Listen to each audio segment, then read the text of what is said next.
want to thank everybody for coming or putting your screens on.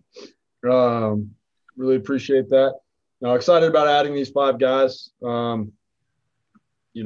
were looking to, fill some key spots and feel like we did that with some guys that have some major college experience and the size and athletic ability that we're looking for, but also guys that we felt like fit our culture from a number of different standpoints. So excited about these guys. Also excited about the 5, mid-year freshmen that we got in that are here right now as well. So, to be able to add, those 10 new guys there, that's a pretty good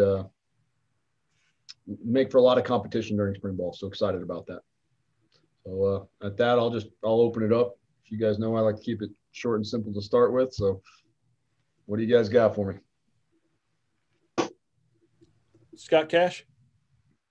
Coach, what kind of a challenge was it doing this kind of recruiting in a pandemic?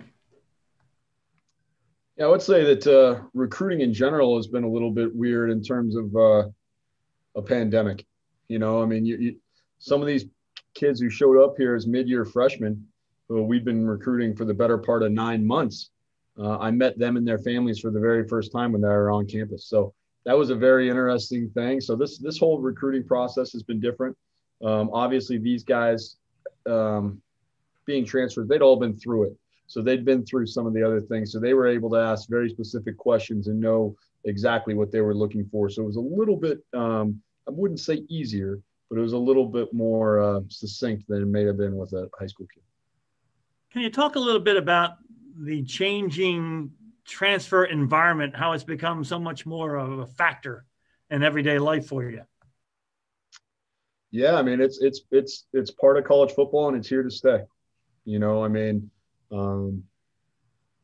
We are probably going to get a couple transfers every year. And quite frankly, we're probably going to lose a couple guys every year.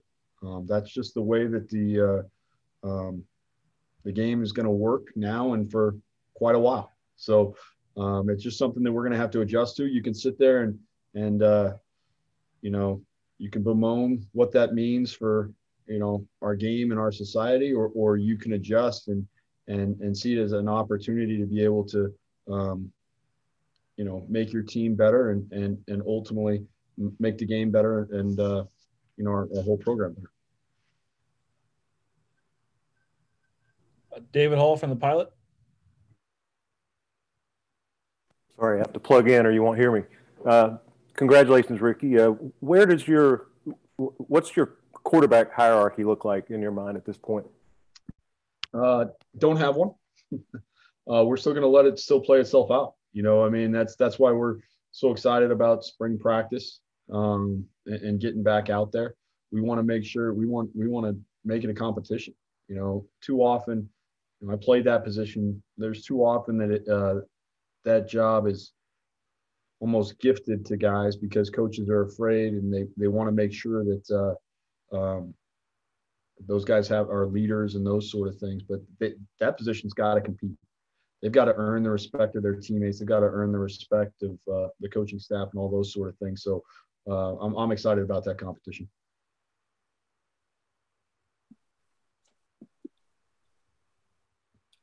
Ted Alexander. Coach, with these guys having Power 5 experience, what do you hope they bring to the Monarch program off the field? Just another way of doing things and just being able to reinforce what we're talking about when we talk about hard work and preparation and all those sort of things. DJ's played in a conference championship game and been the MVP. Trey's played in national championship games. You've got, Tyron's played in multiple Big Ten games against the number 1 team in the country and those sort of things. So, you get those. Robert's played in a national championship game for junior college. So you're able to see, hey, these guys have won a bunch of games and they're able to kind of reinforce, hey, guys, this is what it takes. these are the sacrifices it's going to take. This is hard work it's going to take, and all those sort of things. So I think that's going to be, really key. It's one thing for me to say something and in my experience, but it's another thing for one of their teammates, one of their peers to be able to say, they're right. This is what it's going to take. And for us to get there, I know, because I've been to this mountaintop before. Ricky, do you expect to sign any more high school kids in February? And do you expect perhaps more transfers once spring practice or once the spring semester is over? In terms of high school kids from February, we'll see. We're still evaluating a couple guys. Obviously, we want to make sure that we make great decisions. I want to make it very clear that we are still going to recruit high schools, and we're still going to recruit them hard. I know that there are some places that are drifting away from recruiting high school players and are moving more into recruiting, only transfers and things like that. I don't really believe in that. And I do know that things are changing, but I don't ever think they'll get to that point. In terms of maybe some possible transfers, we'll be done for this semester per se, but we could add some going into the summer. Absolutely. So we'll continue to look to see what our needs are and where we need to add people. And obviously, after spring practice, things can change as depth charts get shuffled around across the country.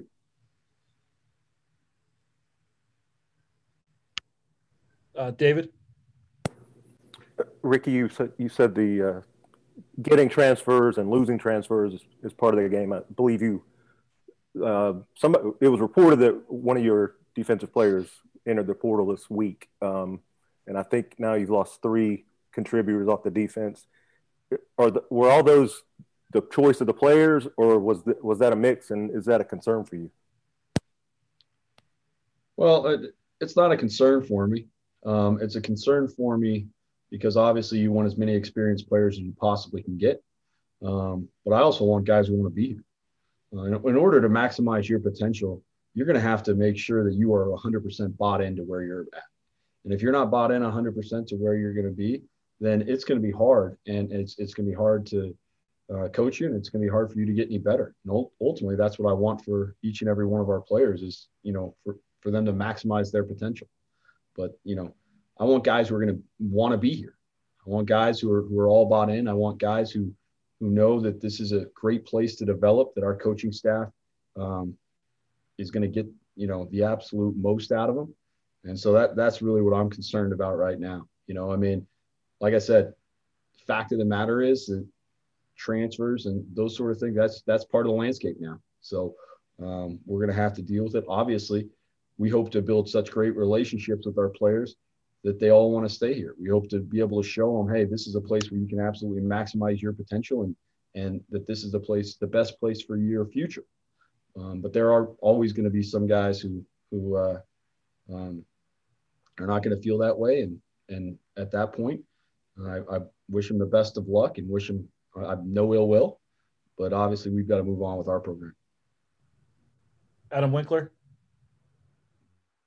Coach, apologize. I got kicked off. So if I'm asking the same question that somebody else did. No, that's Eric's fault. It's all right. I was going to blame my wife teaching in the other room, but if we want to blame Eric, we can.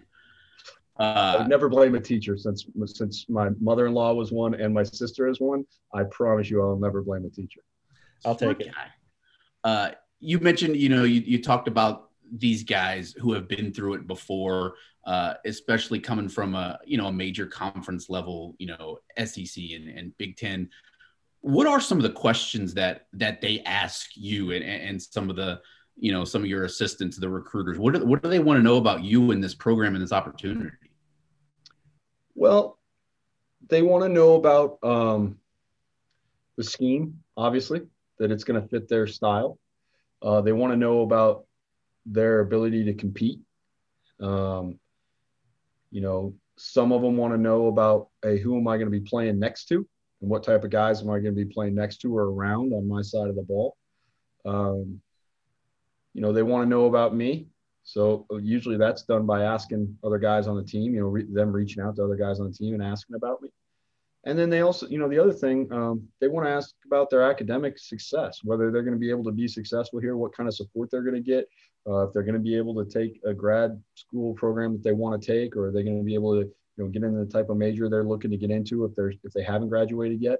Those are the main ones. It's funny, they've done it, so they're not asking necessarily about all the other things that maybe get asked on the front end, like, hey, what jerseys do you have, and all that sort of stuff. They're way past that. You know what I mean? So that they understand that that's not what helps you be successful, and they get a little bit more to the nuts and bolts of things. As you were building your staff, you brought in guys, from the Big 12 and from the SEC. Obviously, your Big 10 background. I wonder if you guys had previous relationships with some of these dudes that you brought in via transfer, or is that something you all had to build in these last few months? For the most part, these guys, we had to build those relationships. We had a couple. Robert, I'd recruited a little bit out of Lackawanna before, but we had to build the rest of those relationships, kind of from the ground up. And I thought our staff did an excellent job of doing that, and I thought that we do have some guys who build relationships very quickly because they're very genuine people, and it's not hard to build a relationship that way. But what we do have is we're able to use our connections in order to make sure that we got the best information on all these guys and other ones that we decided not to take. So, I think that's where maybe our connections were more helpful. And again, apologies if he's been asked about, but, DJ Mack, a guy that we saw put up some pretty awesome numbers here in high school. And then we saw him play, LSU in the New Year's Six. What do you guys see from him, and what are you expecting out of him?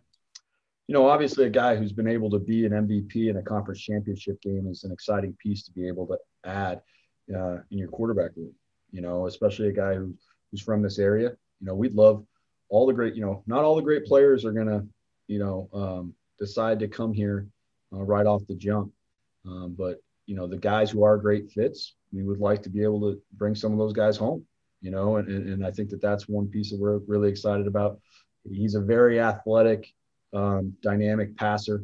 And so we're excited about that too. So the thing while recruiting him that I was most impressed with, I think it's a credit to how he's developed in high school, is that, he has a great football IQ, and, and he was able to, really pick up a lot of things very quickly. And that was something that obviously we needed to make sure, because our quarterbacks make a lot of decisions on a play-by-play basis. David Hall. What are your players doing now, if anything, as a group, and what is the timetable for getting into spring ball? And do you anticipate getting fully into spring ball this year? Yep. We'll get fully into spring ball. We got to get ready first, though. They've been off for a long time. So we got to start running them first, start, light lifting and things like that. And we're looking at, getting some, mini camp stuff without a football in February, 4 times in February, but getting a lot of running, which I know our players are really excited about. Getting, some lifting to make sure they're ready, but then, getting into spring ball that first week in March, and basically ending that first week in April.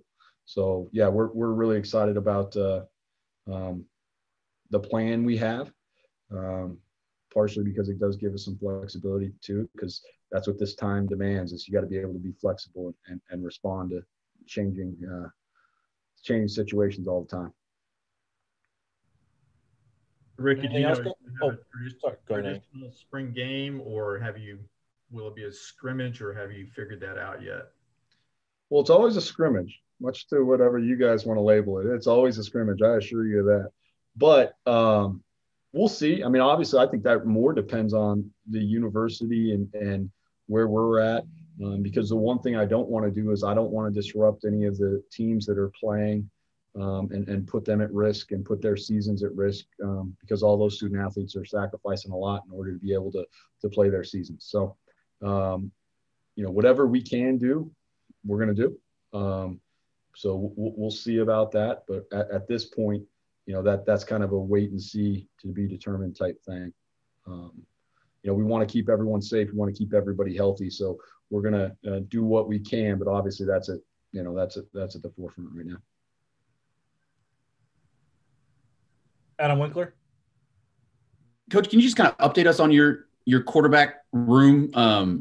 It looks like Messiah is no longer on the roster, and I guess Stevie is a linebacker now?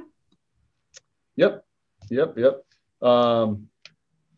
We're, Stevie Williams, I saw him today. He's a big dude right now, so he looks great. Coach Seiler is really happy with the development he made on that side of the ball. He did that all fall. So he really made some huge strides there. He's got great spatial awareness, good instincts, and obviously he's a tremendous athlete. Quite frankly, I think the move there has really freed him up to be the football player that I know he thinks he can be, and I'm pretty confident he can be as well. So that's been a great move. Our quarterback room, we're going to try to figure out who it is.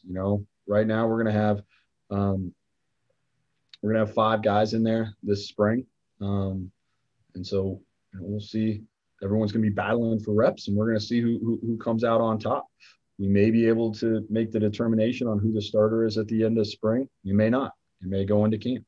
So we'll have to see that on at that point. I'm not going to rush the decision, but if I'm confident in it, then we'll make it. We'll make it a determination. But no matter what, it's going to be a competition all for quite a while here, and these guys have got to embrace that, because that pressure of that competition is only going to mimic the pressure that happens on game day.